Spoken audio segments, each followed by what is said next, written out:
It's one thing to listen to doom and gloom about food and fertilizer shortages, skyrocketing prices, the cost of living, or your job being outsourced overseas or eliminated due to automation. It's quite another thing to hear practical, immediately actionable advice from experts who can help you reduce the fear, anxiety, and burden of these problems. Tune in now to the Surviving Hard Times podcast from the Finding Genius Foundation with Richard Jacobs.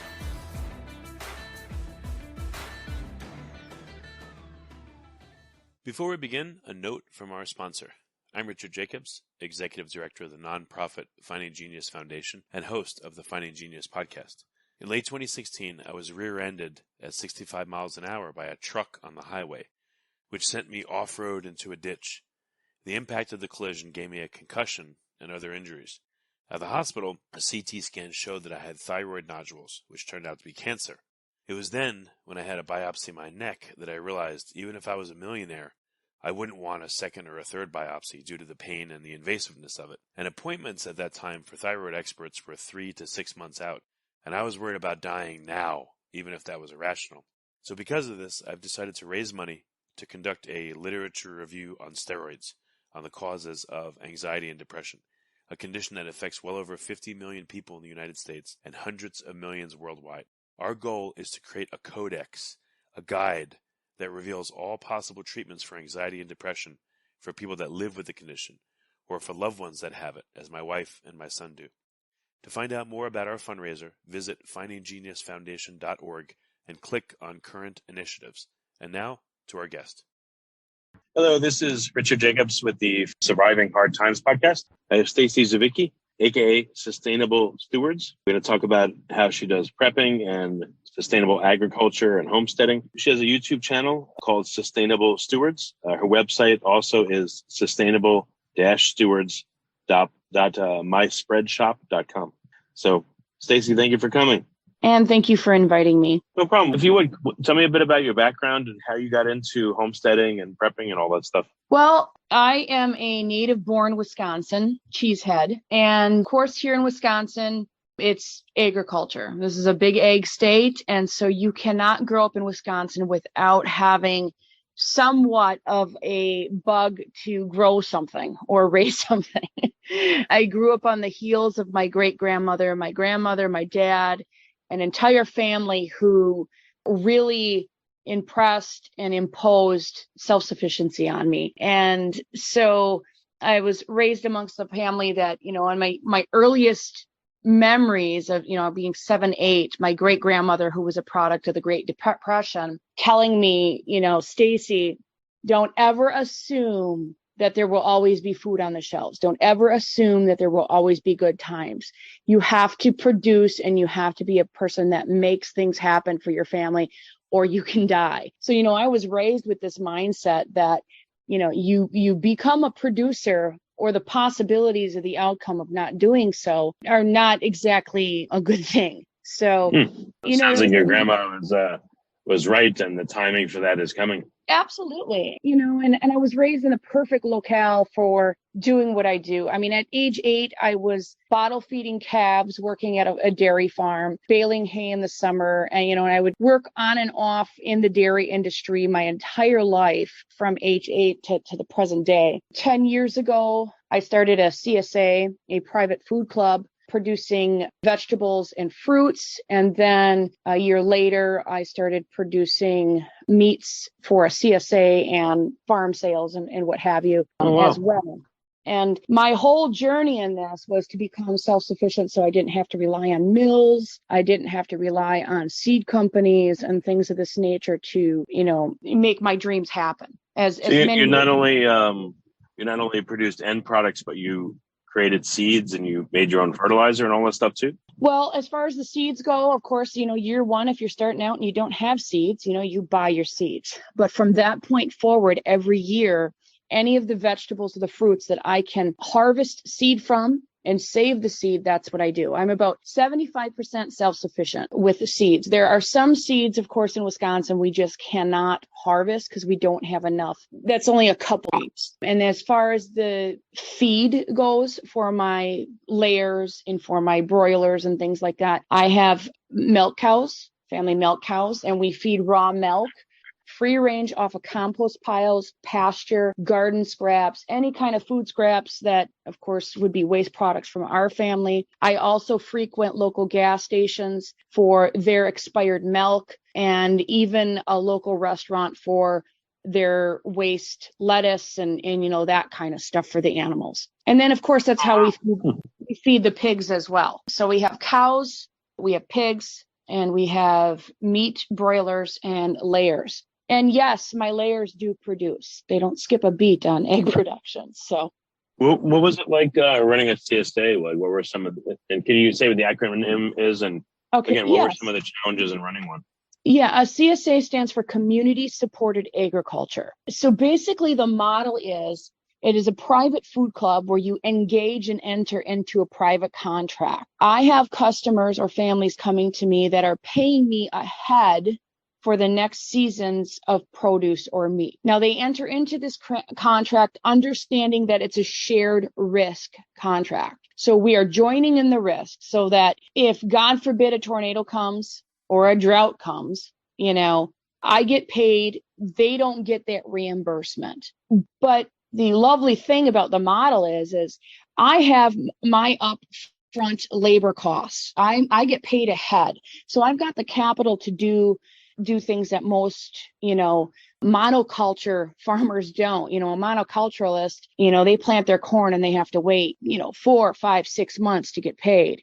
I get paid in advance. So if there's any equipment I need, hand tools, what have you, I have that revenue up front so that I can go ahead and do that. Now, it can be stressful because me as the farmer, my reputation, right? My name is on the line. And even though whether it's, weather challenges, pest challenges, disease challenges, no matter what that is, I have to go above and beyond to overcome those things because I'm not going to just not fulfill my obligation in this contract. I've never done that. Even in my first year I started out, our average temperatures that summer were 55 degrees in Wisconsin. It was so cold. It was one of the most challenging years I could have started. And I still managed to offer them 5 different vegetables throughout that 21-week season. So, you got to go above and beyond. And the growing season here is so short that, so for me to offer 21 weeks to my food members or my share members, it can be quite stressful,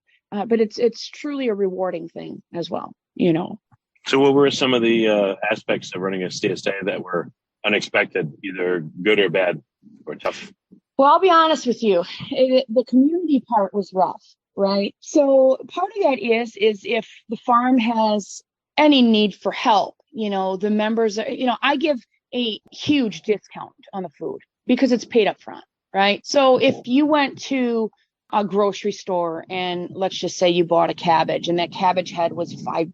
This is just an example. I would charge $2, right? I'm giving a huge discount because I'm getting paid in advance. And then if there's any community type issues, I reach out for help from the members. If we would get a storm and I had like storm cleanup and stuff like that. But that's the part is that nobody, and I've been doing this years now, you cannot find people that want to work. You can't find people that even want to just participate in sometimes fun farm activities. That's the hard part. The other part is getting people to understand that you aren't, you're not their nanny, right? It's not my job to look up recipes for you to fix your food and find out how to use it. It's not my job to hand pick different items. See, I provide a half bushel or a bushel of produce. Everybody gets the same box. And so you make with it what you want when you get it. And the other aspect of it is sometimes families go on vacation and that's great. I can hold back that share, but getting them to realize that it'd be best if they picked it up on the farm ahead or gave it to somebody else. Otherwise they lose out. There's just those kind of customer issues. That was the biggest challenges. And then, of course, getting people to realize that natural, uncorrupted food is not pretty food. It can be pretty, but the average heirloom tomato that was grown out in a field without pesticides, without chemical fertilizers, it's not a cookie cutter tomato that you get in a grocer, right? So it may not look very good, but the taste should be a lot better, right? If you can get past the blemishes. The taste is phenomenal. There's absolutely no comparison between a homegrown in a sustainable manner, may I add, because I have a 100% no-till system here. So I have living soil with a huge microbiome base that just permeates into that food with the flavors and the sweetness. And so there's no comparison when it comes to that, and the nutrition and the vitamins that the food offers. But people have been so boxed into this corporate commercial mindset that when they see something that doesn't look like what's in that grocer, it kind of turns them a bit, and then you have to educate them. So my biggest job through this entire endeavor has been completely educating people from start to finish on the process of growing, on the process of harvesting, and what food really should be. How did you get people to sign up for it? And how hard was that? What was involved? Actually, that's the easiest part. Once you have your contract written up, you got to make sure you have all that legalese and everything correct. And that's all good. Then you just hop on Facebook Marketplace, Craigslist, any type of social media, and you can advertise that way. Another avenue for people specifically here in Wisconsin is a magazine called Farm Shed, where they will do a publication to regions of either northern Wisconsin, central Wisconsin, and southern Wisconsin of farms where it's like a $20 ad where you advertise in there. And other states have similar magazines and things like that. There's also websites online such as Food Hub and things like this that you can advertise on, and people do find you. And the best advertising is word of mouth. If you're already a small producer, working at a farmer's market, you get your flyers out at them farmers markets and you advertise there. You also, a great avenue for me was to go to the HR departments at manufacturing companies. One of the things I found out very quickly is that businesses that have 50, 60, 70, 200 employees, they have a lot of concern about the health of their employees, both physically because they got to keep their businesses going, but also financially due to insurances and things like that. So when you go to these companies and you go to the HR department, a lot of times they will allow you to do at a lunch hour period or what have you, a 20-minute seminar on what you're offering. Some of them will even give you 10 shares to bring in and pay for their customers or their employees, and they'll let their place of business be a drop spot for you to meet people to drop off the boxes and things like that. So that's it. There's a lot of different avenues, and you think it'd be harder to get people excited about it, but it really isn't. If you start out and you really put your mindset to it that, all right, I got 21 weeks, I got cool weather crops I start out with, hot crops, and I go back to cool, and you focus on getting 5 to 7 different varieties and different vegetables, different fruits, and you keep that variety going. People generally are very happy about it. And then you throw in some free range, grain-free eggs, and people just get ecstatic, So it's been a exciting walk for sure. What about the price for the membership? What does that run like ballpark typically? I know it depends, but what was the margins good, or were they real thin? Or? It's like a half bushel for 21 weeks is anywhere from $3.50 to $3.75, and then of course a full bushel anywhere from $6.40 to $6.75. Depending on the year, of course, But most CSAs are, for a full share, they're right about at that $6.25 to $6.50 mark for our area, anyways. And if you're around depending on what state you're in and what city and things, of course they could be a little more pricey. But even in that case, you're going to find that CSAs are far more reasonable on prices than the grocers. And you can't put a price on health. You can't put a price on clean food. That's right. That's the thing. Was it profitable, or did you need like a lot of members in order to even get to a break even, or what was it like? It is now. My first year I started out with 10 members, and then in the second year I went up to 25. The third year I went up to 35, and then 55, and so on. Now I'm one person, mind you, so my target area is 55 to 70 at the most, because there's not enough hours in the day for me to do any more than that. But yeah, it's it grows fast. And profitability, the first year I broke even. But the first year I was buying things like, stand and plant so that I could plant 600 tomatoes without bending and breaking my back. 4-row cedar, earthways, all these different types of cedars I was buying year one. And I broke even the first year, but I was profitable the second year. That's pretty good. To break even the first year and then be profitable. That's great. Yeah. Yep. And all my food is paid for then on top of it too. So, I mean, you're making money in the sense that, you're not buying groceries yourself. So that first year, but after that, it's very easy to become profitable. And there's quite a few CSAs up here that within 5 years, we're up to 200, 300, 400 plus members. They're very popular in Wisconsin. Actually, Wisconsin was the first state to start a CSA, in fact. Oh, wow. Okay. So there's a designation under the law that this is a particular type of organization that has certain responsibilities and rights, or is it does it fall into like a generic business type situation? It is not there's no laws per se from the government that either dictate or license or anything like that. It is genuinely a private food club where you engage in a private transaction. And in most cases, many of the times the members are coming right on your property to pick up the food. You may go to a location to meet somebody in a parking lot to give them their boxes, but outside of that, everything's private. And, you have to look into your state's regulations. Like here in Wisconsin, as long as you're not food processing, so I can pick the bean, right? Or I can pick the watermelon, but I can't cut the watermelon. That's considered food processing. But as long as I harvest that food, I can harvest raw food and I can sell it. And there is no government, overreach whatsoever in that sense.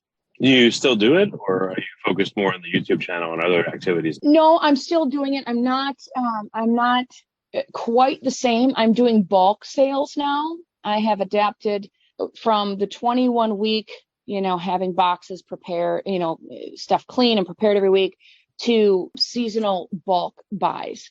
So right now we're in the bean season. So, I got beans flying off the shelf, but it's still a private type of situation. And I have, with this, focused, like you said, more of my attention to Sustainable Stewards, the YouTube channel. And I've also started designing sustainable gardens for different businesses and residential areas and customers, so there's been doors opening outside of just the, being a small producer. I just a couple years ago, I had the opportunity to design a 1.5 acre sustainable garden for Sand Valley Golf Resort in central Wisconsin, which is like a big deal here. And it's in the middle of the desert. So I had to create a Garden of Eden in the middle of what is considered the most rare type of landmass in Wisconsin, which is all sand. So it was a challenge. I took it up and it's been very successful. So there's things like that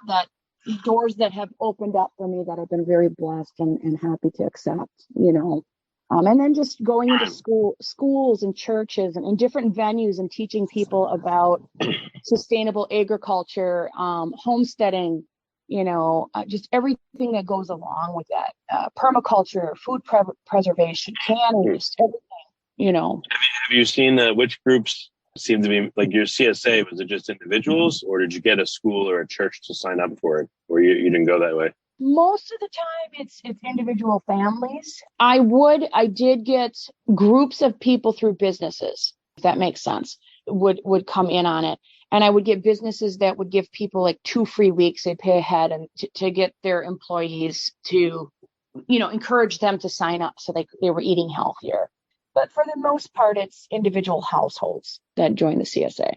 Did you see interest from any companies or groups or Oh, not? yeah. I mean, as a matter of fact, my husband's employer, the president, and there's, a lot of them in there are very open to it. And I've contacted some other businesses along the way and, didn't join the CSA as far as, we're going to pay for 10 people to have this, but opened the door for me to give each one of their employees my information and get them to sign up as individuals. So, and I'll be honest with you, I haven't gone to specific churches and asked them to join. That I've spoke at different churches about what I do, but I haven't asked them to join as a conglomerate, so to speak. Oh, did you get any good feedback from organizations or churches, or like you came, the members liked it, and that was it? Well, yeah, I've had members sign up through those organizations, of course, and I always get good feedback, and people are more than welcome to spread the word and join individually and things like that. But my whole goal when I speak to churches or schools is to get them doing what I'm doing. You know, I look specifically at like churches. Most of them have an acre, 2, 3 acres of property.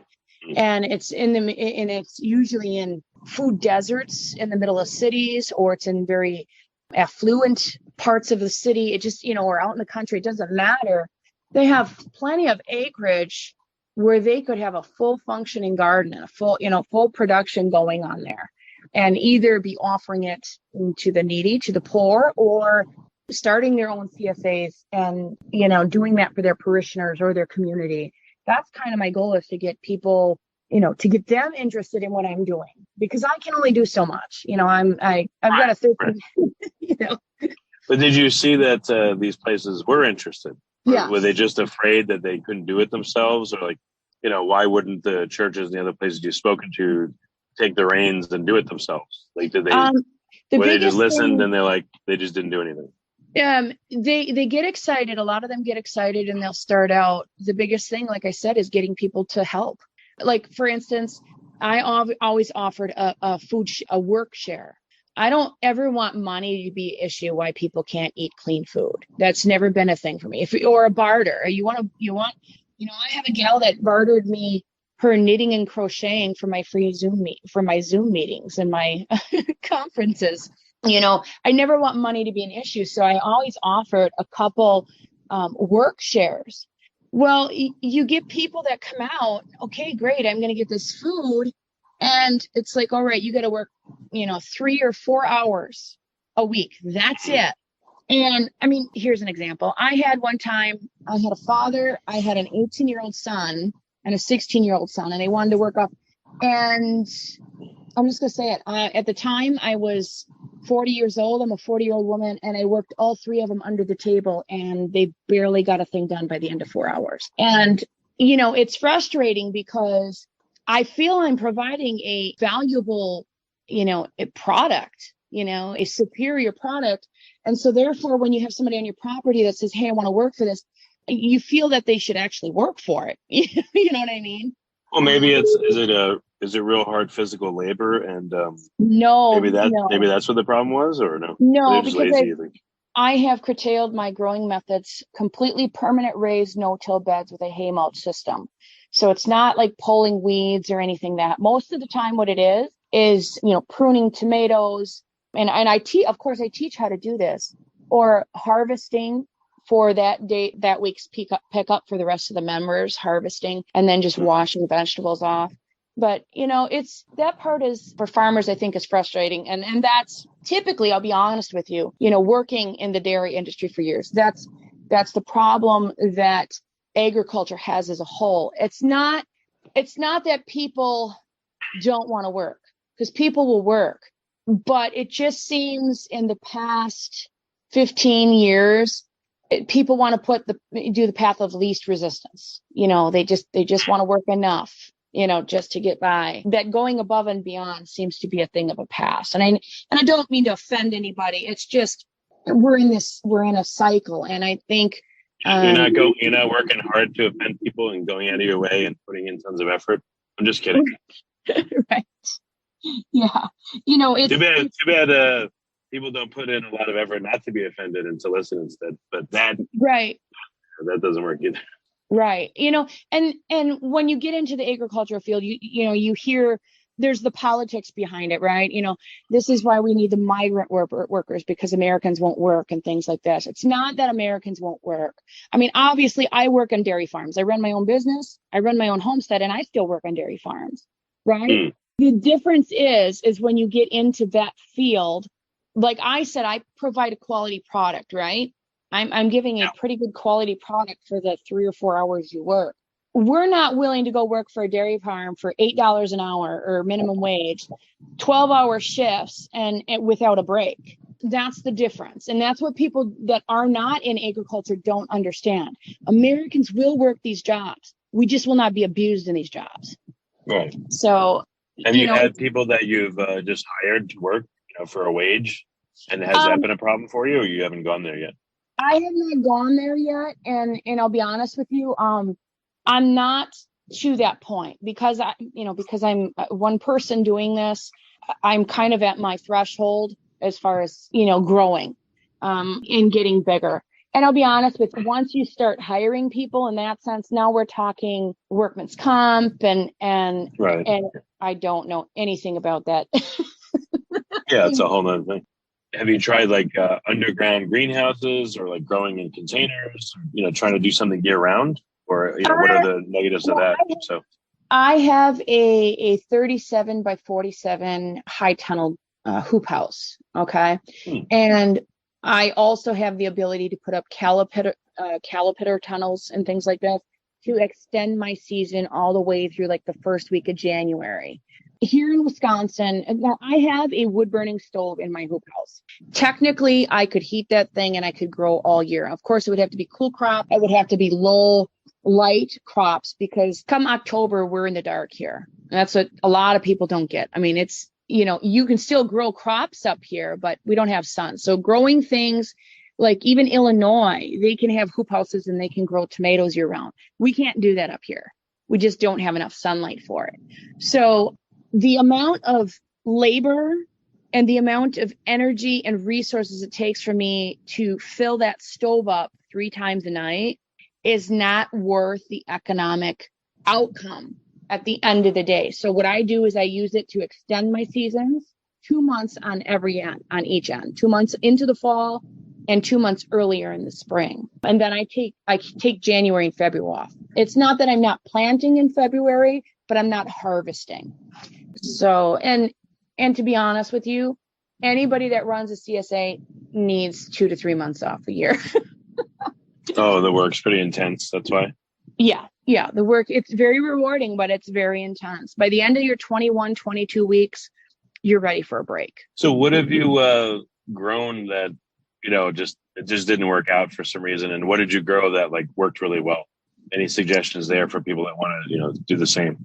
Well, what I teach people is first of all, know your climate. That's the most important thing. I'm zone 4 here, almost to zone 3B. I'm right on the edge. You don't come into Wisconsin thinking you're going to grow okra with success unless you have other methods to increase your heat value. You know what I mean? So know your climate. That's what I tell people.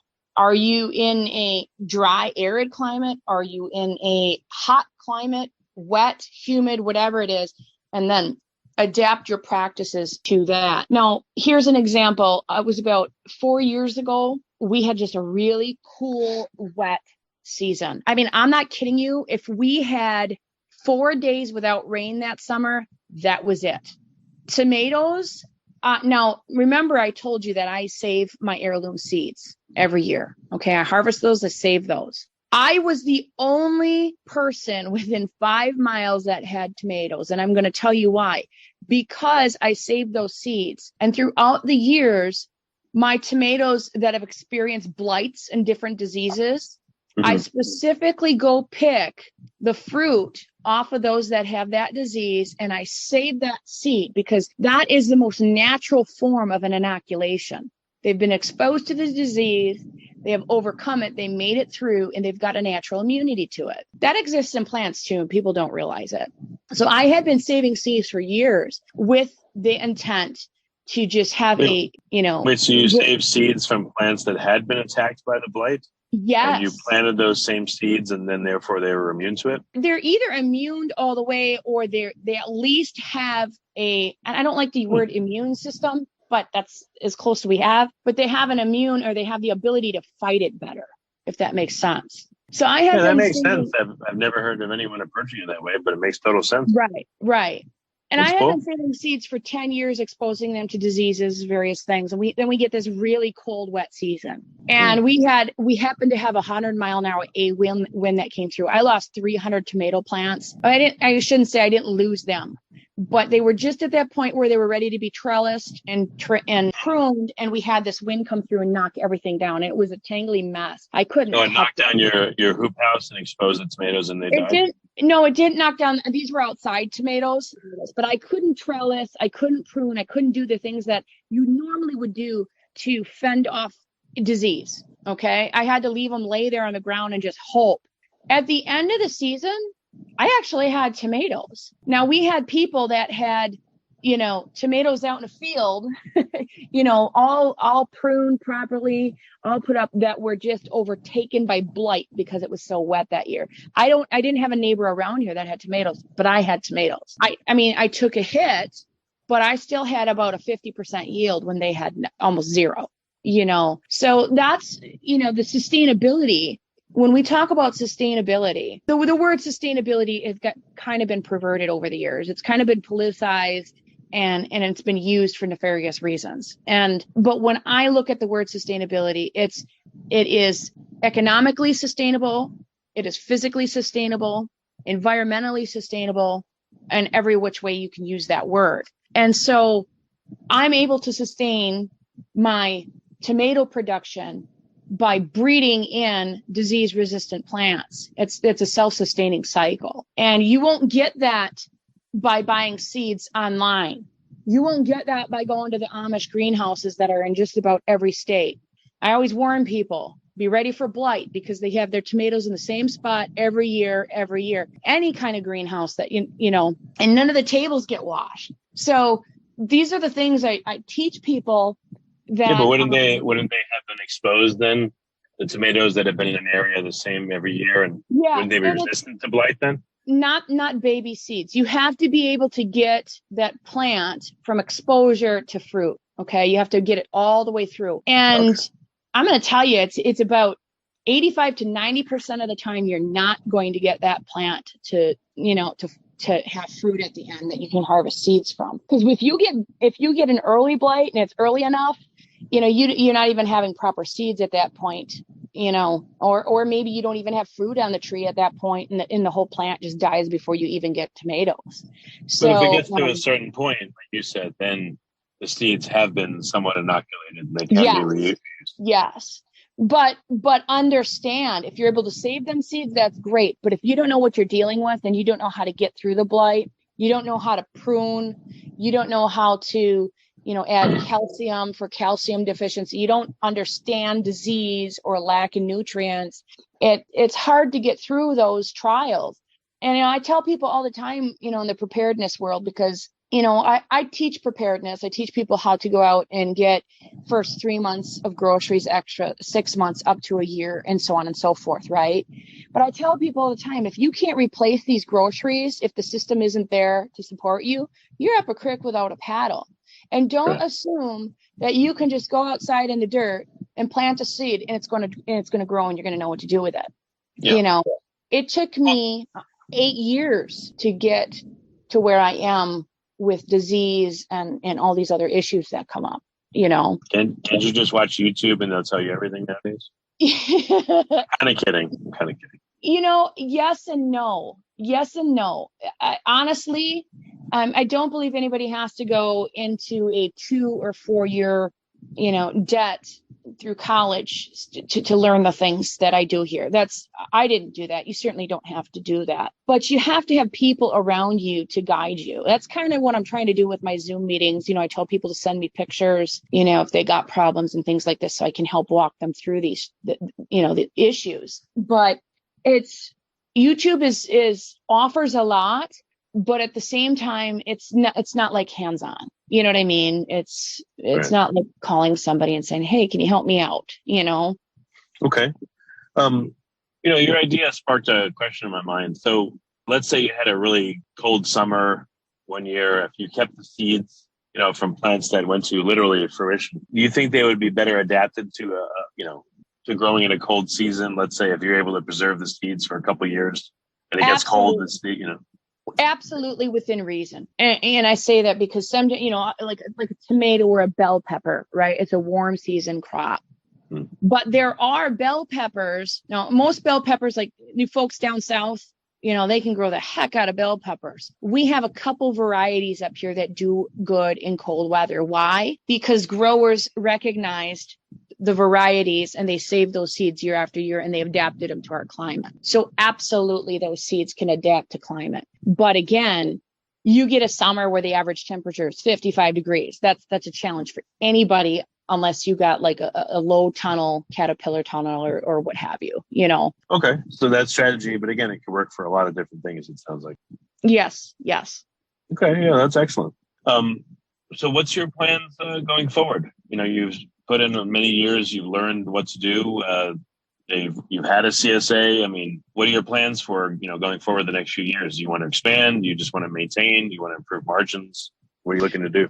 For right now, I want to maintain what I'm doing. And I really want to focus on the education part of things. I really want to teach people how to be producers and how to do it independent from the system, how to have, private food clubs and truly private food clubs so that we don't have situations like what we have online where you see certain groups of people or certain farms having the USDA and stuff, raiding their house. Really? 75% of, there's a lot of that goes on. Really? The problem with it is, I even made a video on this week, is these people claim that they're a private food club, but they're actually not. They're engaging in interstate commerce. They're having a third party shipping their food across state lines. They're doing all these things and they're claiming to be private business. My mom didn't raise an idiot. She told me you can't play in the devil's great playground and not get burnt. If you're going to play in the devil's playground, you better be, have the tools and, to stand side by side. And so we got these farmers out there, they're claiming to be private business owners or private food clubs. And they're saying that the government's picking on me, but they're not truly private. And then what it does is it creates a problem for the rest of us that are actually doing it right.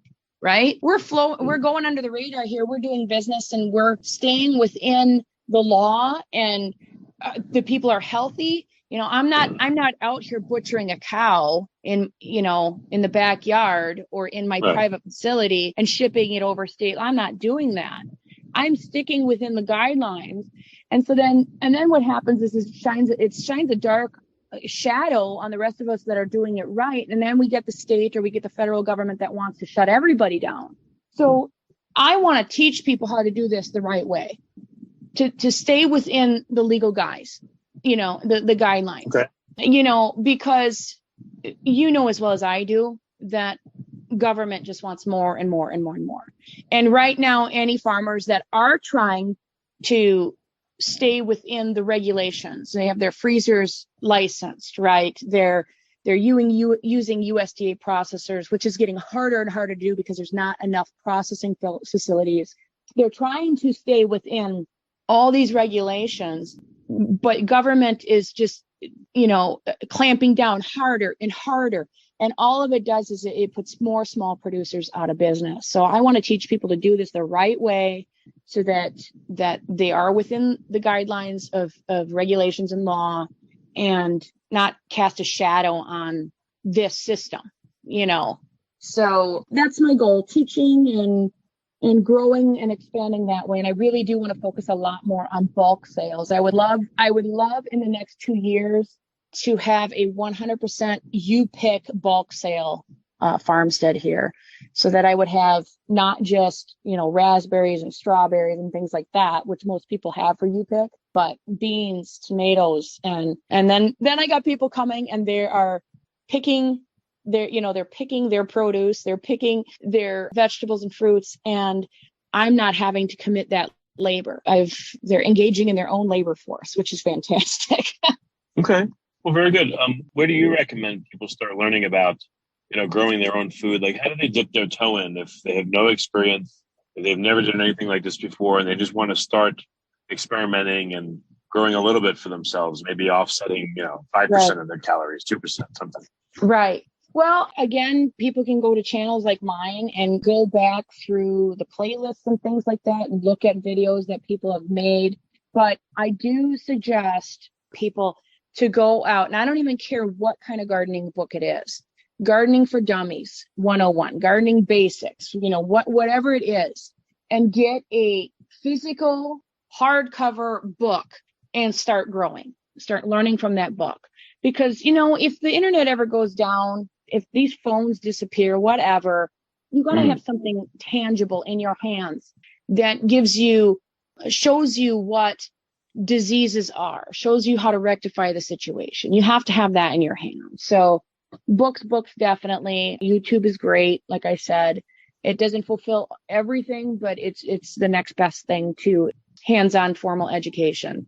Okay. Yeah, no, that's excellent. And where can people find out more about you specifically? Like, can you just restate the name of your channel and everything? Yes, my channel is Sustainable Stewards, YouTube, and I'm also on Instagram, same name, Sustainable_Stewards. I don't do a lot of education things on there. I just show people how we're harvesting and all that picture kind of stuff.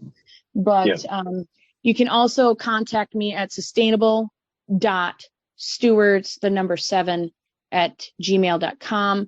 I do offer my private Zoom meetings, and that is more of a hands-on type of communication. And we meet with 5 to 10 other people, and everybody talks and shares the challenges that they're having. So it's kind of a group mind think, which is really awesome because it really stretches everybody's thought process on producing food. Yeah. Okay. Well, very good. Well, thank you so much for coming on the podcast and giving your wisdom and being honest with what worked and what didn't. It's a big help. So thank you so much. Absolutely. Thank you for the invitation. Before you stop listening, ask yourself, what are 1 or 2 useful things you heard on this podcast that can help you overcome food and fertilizer shortages, skyrocketing prices, the cost of living, or your job being outsourced overseas or eliminated due to automation? Please like and subscribe and tell your friends and family about their Surviving Hard Times podcast. We're all going to need help now and in the near future.